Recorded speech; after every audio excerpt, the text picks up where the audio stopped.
Shalom. Hari ini juga kita akan merenungkan kitab Lot. Teksnya pasal 4. Hari ini ayat 1 sampai ayat 12-nya. Sudah bagi dua paragraf. Paragraf yang pertama ayat 1 sampai 6. Boas menunggu penebus di pintu gerbang, dan setelah mendengar sarannya yang tidak mau menebus, Boas menerima tanggung jawab penebus. Paragraf yang kedua ayat 7 sampai 12. Pemuka-pemuka masyarakat dan orang lain yang berada di situ memberkati Boas. Kesimpulannya, Boas menunggu penebus di pintu gerbang, dan setelah mendengar sarannya yang tidak mau menebus, Boas berkata, "Aku akan menebus." Kemudian mereka memproses jual dan beli dengan bukti zaman itu. Pemuka-pemuka masyarakat dan orang lain yang berada di situ memberkati Boas. "Ya, kami saksinya. Semoga Tuhan menjadikan istrimu itu seperti Rahel dan Lea yang melahirkan banyak anak untuk Yakub." Dan mereka terus memberkati supaya Boas makmur di antara orang-orang dari kaum Efrada. Dia terkenal di Bethlehem, anak-anak yang akan diberikan Tuhan kepadanya melalui wanita muda ini akan menjadikan keluargamu seperti Peres, anak dari Yehuda dan Tamar. Kita harus memberkati kepada orang menuai kewajibannya. Ajaran tentang Allah. Pertama, Tuhan akan membuat Lot seperti Rahel dan Lea, yang keduanya telah membangunkan umat Israel. Ya, Rahel dan Lea, merekanya sebenarnya tokoh seorang ibu bagi orang Israel. Dan Lut pun juga akan menjadi demikian itu, sekalipun dia orang asing. Itu semuanya dari Tuhan.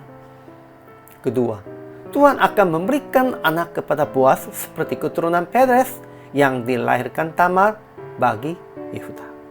Boas pun juga akan meninggikan. Itu juga Tuhan akan memberikan posisinya, statusnya demikian itu kepada Boas. Ajaran bagi kita. Pertama, Boas menunggu penebus di pintu gerbang dan memohon menebus untuk Lut dan Naomi.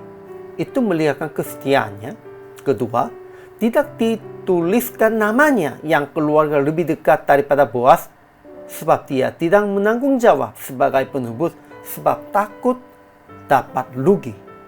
Ya, kalau takut dapat rugi dan karena itu tidak mau menanggung jawab, itu namanya juga sia-sianya. Kalau kita tidak menanggung jawab sebagai ahli waris di dalam kerajaan Allah, nama kita juga akan hilang. Allah pun juga tidak ingat nama kita. Ini penting.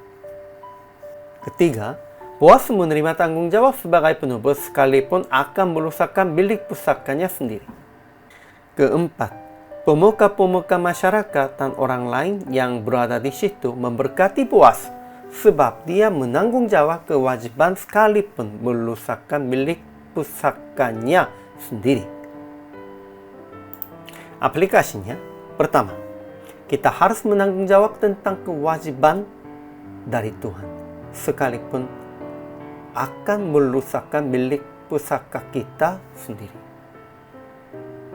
Kedua, kita harus memuji dan memberkati tentang orang-orang yang menanggung jawab sesuai dengan perintah Tuhan. Ya, dengan memuji, dengan memberkati itu, banyak orang akan mengambil keputusan tentang menanggung jawab kewajiban dari Tuhan. Kalau begitu, PR prakteknya renungkan firman dan mendengar suara Tuhan dalam hari ini dan melakukan perintah Tuhan sebagai kewajiban.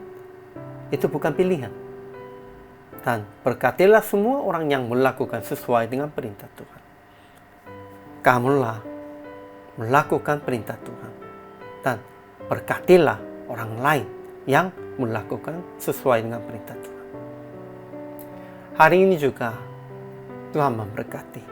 selama melayani.